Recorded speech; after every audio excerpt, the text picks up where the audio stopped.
Indian Army has always been in the news for bad reasons. It is famous for extrajudicial killing, custodial killing, violation of human rights, and raping the woman. When employed on internal security duties, it has been harassing people, its own population, its own taxpayers.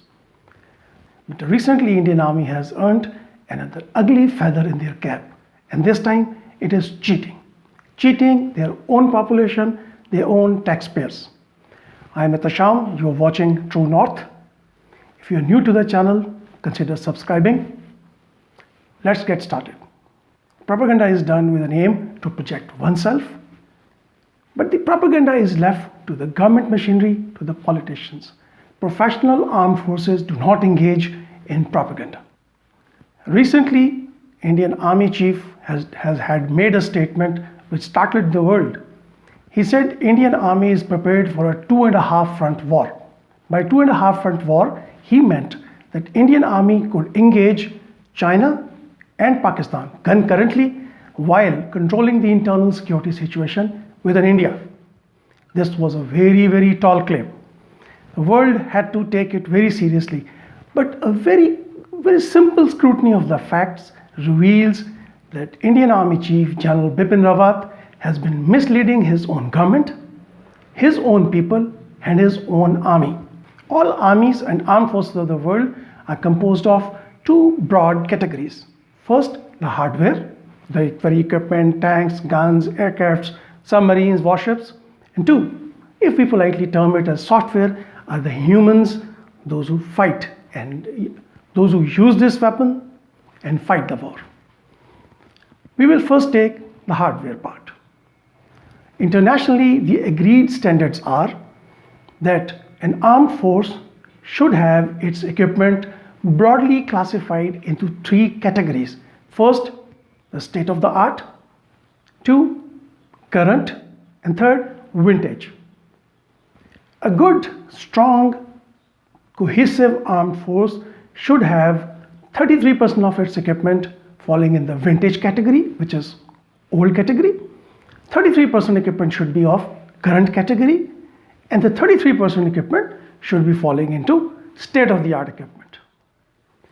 But when it comes to Indian Army, last week, Indian Vice Chief of Army Staff Lieutenant General Sarat Chand appeared in front of Parliamentary Committee of Indian Parliament and disclosed that Indian Army is possessing 68% of its equipment into the vintage category. Against 33% internationally agreed norm, Indian Army has 68% of its equipment in the vintage category.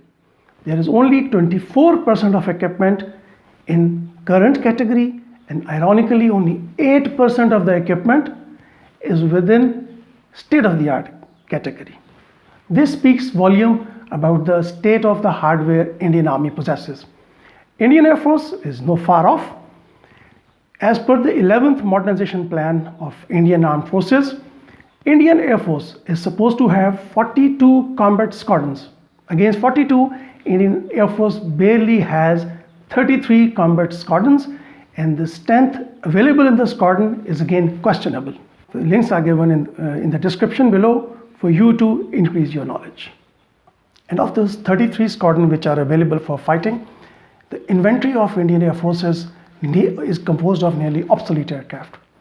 Indian Air Force has 230 MiG-21 on their inventory, which makes up nearly 15 squadrons out of 33. Please remember, these MiG-21 and their variants were inducted after 1962 war with China, which was a humiliating defeat to Indian Air Force.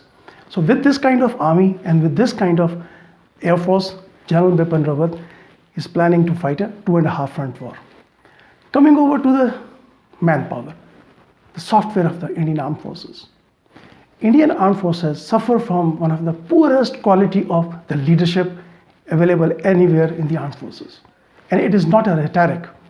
Quality of leadership manifests in two ways.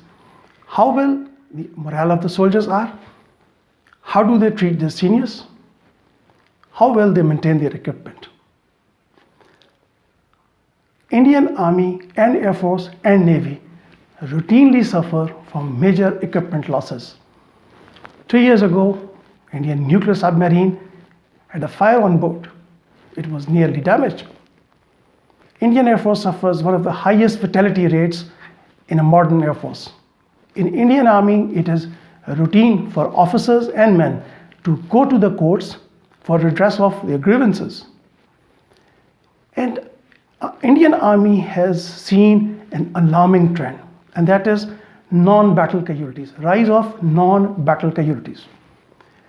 In every year, India suffers nearly 1,600 non-combat casualties. This is the highest rate for any professional force in the world. And most of these casualties comprise of suicide rate. Indian Army, in fact, has a very dubious distinction of receiving highest suicides per every 1,000 soldiers.